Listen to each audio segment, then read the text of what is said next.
അപ്പോൾ നമ്മുടെ ഇന്നത്തെ റെസിപ്പി എന്ന് പറയുന്നത് വളരെ സിമ്പിൾ ആയിട്ടുള്ള ഒരു ടൊമാറ്റോ റോസ്റ്റ് ആണ് കേട്ടോ. എല്ലാവർക്കും ഏറ്റവും എളുപ്പത്തിൽ ഉണ്ടാക്കാൻ പറ്റുന്നതാണ്. ഒരു 2 തക്കാളിയും ഒരു സവാള ഉണ്ടെന്നുണ്ടെങ്കിൽ നമുക്ക് ഉച്ചയ്ക്ക് സുഖമായിട്ട് ചോറിന് കറി ഉണ്ടാക്കാം. വേറെ കറികളൊന്നും വേണ്ട, ചോറുണ്ണാനായിട്ട് ഈ ഒരു ടൊമാറ്റോ റോസ്റ്റ് മതി. പിന്നെ ഈ ഒരു ടൊമാറ്റോ റോസ്റ്റ് ഉപയോഗിച്ചിട്ട് നമുക്ക് ദോശയ്ക്കും ഇഡലിക്കും കറിയും ഉണ്ടാക്കാം. അതെങ്ങനെയാണെന്നും കൂടി ഞാൻ ഈ ഒരു വീഡിയോയിൽ പറയുന്നുണ്ട്. അപ്പോൾ നമുക്ക് എങ്ങനെയാണ് നമ്മുടെ ഈ ഒരു ടൊമാറ്റോ റോസ്റ്റ് തയ്യാറാക്കുന്നത് നോക്കാം.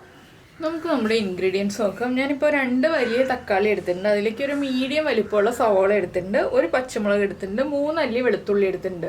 വലിയ അല്ലി വെളുത്തുള്ളി ആണെങ്കിൽ 1 മതി, ചെറുതാണെങ്കിൽ 2ഓ 3ഓ എടുക്കാം. അത് നമ്മുടെ ഇഷ്ടത്തിനനുസരിച്ച് 2ഓ 3ഓ എടുക്കാം കേട്ടോ. അപ്പോൾ നമുക്ക് ആദ്യം സവോള ഒന്ന് ചെറുതായിട്ട് കട്ട് ചെയ്തെടുക്കാം, തക്കാളി ചെറുതായിട്ട് കട്ട് ചെയ്തെടുക്കാം, പച്ചമുളക് സ്പ്ലിറ്റ് ചെയ്യുക, വെളുത്തുള്ളിയും ചെറുതായിട്ടൊന്ന് കട്ട് ചെയ്തെടുക്കാം. അതിനുശേഷം നമ്മുടെ കറി ഉണ്ടാക്കാൻ തുടങ്ങാം. അപ്പോൾ നമ്മളൊരു ചട്ടി വെച്ചിട്ട് ചട്ടിയിലേക്ക് വെളിച്ചെണ്ണ ഒഴിച്ചിട്ടുണ്ട്. വെളിച്ചെണ്ണയിലേക്ക് ആദ്യം നമുക്കൊരു 1/2 ടീസ്പൂൺ കടുക് ചേർത്ത് കൊടുക്കാം. കടുക് ഒന്ന് പൊട്ടി തുടങ്ങട്ടെ. കടുക് പൊട്ടി വരുമ്പോൾ അടുത്തതായിട്ട് ചേർക്കുന്നത് ഒരു 2 പിഞ്ച് ഉലുവ. ഉലുവയും കടുകും നന്നായിട്ട് പൊട്ടിക്കഴിഞ്ഞതിന് ശേഷം മാത്രം നമ്മൾ ബാക്കിയുള്ള ഇൻഗ്രീഡിയൻസ് ചേർത്ത് കൊടുക്കുക. ഞാനിപ്പോൾ വെളുത്തുള്ളി ഇതുപോലെ ചെറുതായിട്ട് റൗണ്ടിൽ കട്ട് ചെയ്ത് വെച്ചിട്ടുണ്ട്. ഇനി നമ്മൾ ചേർത്ത് കൊടുക്കാൻ പോകുന്നത് വെളുത്തുള്ളിയാണ്.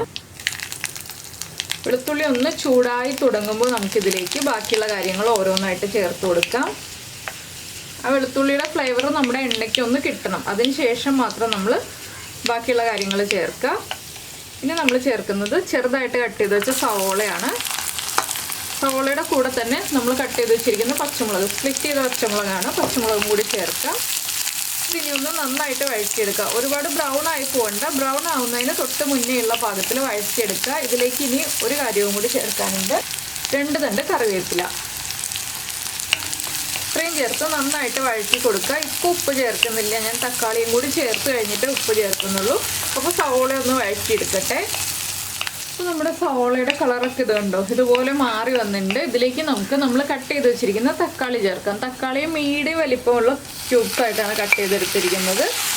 ഈ തക്കാളിയും കൂടി ചേർത്ത് നന്നായിട്ട് ഇളക്കി തക്കാളി ഒന്ന് അടച്ച് വെച്ച് കുക്ക് ചെയ്തെടുക്കണം. ഈ സമയത്ത് നമുക്കിനി തക്കാളിക്ക് ആവശ്യമായിട്ടുള്ള ഉപ്പ് ചേർത്ത് കൊടുക്കാം. ഒരു 1/4 ടീസ്പൂൺ ഉപ്പ് ചേർക്കുന്നുണ്ട്.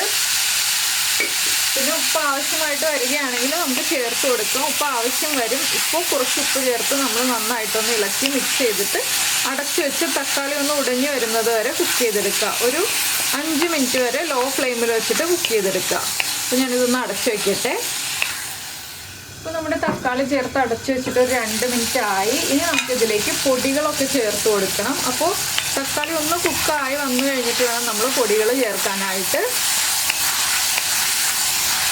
ഇതിലേക്ക് ഞാനിപ്പോൾ ആദ്യം ചേർക്കുന്നത് ഒരു 1/4 ടീസ്പൂൺ മഞ്ഞൾപ്പൊടി, അതുപോലെ തന്നെ നമുക്ക് നല്ലൊരു കളർ കിട്ടാനായിട്ട് 1/2 ടീസ്പൂൺ കാശ്മീരി ചില്ലി പൗഡറും 1/4 ടീസ്പൂൺ എരിവുള്ള മുളക് പൊടിയും. നിങ്ങൾക്ക് എരിവുള്ള മുളക് പൊടി മാത്രം മതിയെന്നുണ്ടെങ്കിൽ അങ്ങനെ മാത്രം ചേർത്തിട്ട് ചെയ്യാവുന്നതാണ് കേട്ടോ. ഞാനിപ്പോൾ ഒരു കളറും കൂടി കിട്ടാനാണ് കാശ്മീരി ചില്ലി പൗഡർ ചേർത്തത്. ഇനി ഇതെല്ലാം ചേർത്ത് മിക്സ് ചെയ്തിട്ട് അടച്ചു വെച്ച് വീണ്ടും കുക്ക് ചെയ്യണം. ഇത് ഈ ഒരു പാകത്തിൽ, കുറച്ച് കുഴഞ്ഞിരിക്കുന്ന പാകത്തിലാണ് വേണ്ടത്. നമുക്ക് ചോറിൻ്റെ കൂടെ കഴിക്കാനാണെങ്കിൽ ഒരുപാട് ഉടച്ചെടുക്കേണ്ട. ഇഡ്ഡലിയുടെ ദോശയുടെ കൂടെ കഴിക്കാനാണെങ്കിൽ നന്നായിട്ട് ഉടച്ചെടുക്കുക. അതിൻ്റെ കൂടെ ഒരു പിഞ്ച് പഞ്ചസാരയും കൂടി ചേർക്കുക കേട്ടോ. ഇഡ്ഡലിക്കോ ദോശയ്ക്കോ നമ്മൾ കറിയായിട്ടാണ് കഴിക്കുന്നതെങ്കിൽ ഒരു പിഞ്ച് പഞ്ചസാരയും കൂടി ചേർക്കുക. അപ്പോഴാണ് ടേസ്റ്റ് കൂടുക. എന്താണെന്ന് വെച്ചാൽ ഇഡ്ഡലിക്കും ദോശയ്ക്കും പുളി അധികം വേണ്ടല്ലോ, അതുകൊണ്ടാണ് പഞ്ചസാര ചേർക്കാൻ പറഞ്ഞത്. ചോറിൻ്റെ കൂടെ ആകുമ്പോൾ പഞ്ചസാര ചേർക്കണ്ട. ഇപ്പോൾ തന്നെ നമ്മുടെ തക്കാളിയൊക്കെ ഒന്ന് ഉടഞ്ഞു വന്നിട്ടുണ്ട്. ഇനി ഒരു 3 മിനിറ്റും കൂടി നമുക്ക് അടച്ചു വെച്ച് വേവിച്ചെടുക്കാം. അപ്പോൾ നമ്മുടെ പൊടികളൊക്കെ ഒന്ന് കുക്കായി വരും. 3 മിനിറ്റും കൂടി കഴിയട്ടെ.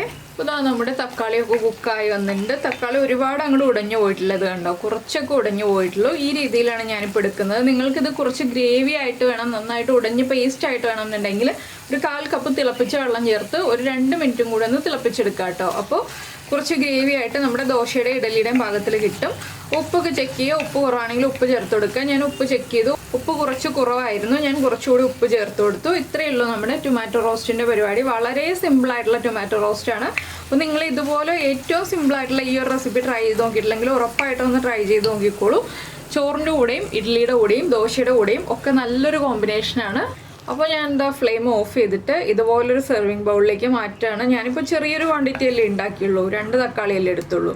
അപ്പോൾ ചെറിയൊരു ബൗളിൽ കൊള്ളാനേ ഉള്ളൂ. അപ്പോൾ എല്ലാവരും ട്രൈ ചെയ്ത് നോക്കുക. ദോശയ്ക്കും ഇഡ്ഡലിക്കും ചോറിനും ഒക്കെ പറ്റിയൊരു സൈഡ് ഡിഷാണ്.